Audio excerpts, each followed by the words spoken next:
Guys, Steve here, Synthrotek. Very excited to announce that we're finally going to get our passive Crossfader module. 2 HP. This thing is great for mixing some signals, attenuating some signals, or crossfading or scratching, or whatever you want to do with the Crossfader. It is a passive product. We're going to be coming out with one that is not passive, one that is CV controlled for crossfading and also buffered.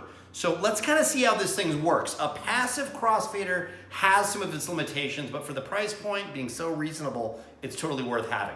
One thing I've noticed is that if you use it with a buffered mult, it buffers your signals, of course, that you're putting into here, and then your output obviously is a little more consistent, and also the top and the bottom throws are a little more consistent. So that's kind of the way you want to use it, but you don't have to. Some signals all the way at the top, they drop down a little bit in amplitude. It's not that big of a deal. It's not necessarily as ideal as one that is an active circuit, but it's still gonna work great for a lot of performances here. So let's get in here and see what it's like. Come on over here. What we're gonna do is we're gonna plug in a signal out of the stereo buff mult, because the stereo buff mult, this thing of course also allows you to put mono signals in, which I love.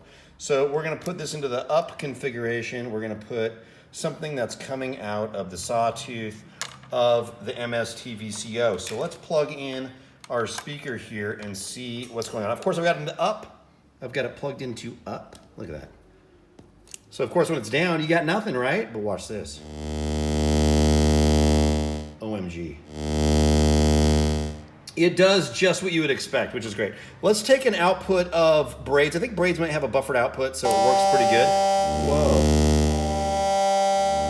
Put them in the middle and kind of tune them if you want a little bit. Ooh, look at that.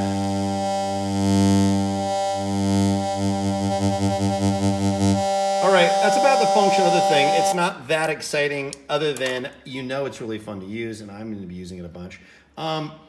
Like I said, some limitations if you're using unbuffered signals. You might get a little dead spot, not dead spots, excuse me. It drops off a little bit in the end based upon how much buffering there is. But fun module, very inexpensive, easy kit. Look at this thing, man. Anybody can do this, I think, if they try. And reasonably priced, and it's out right now. Enjoy.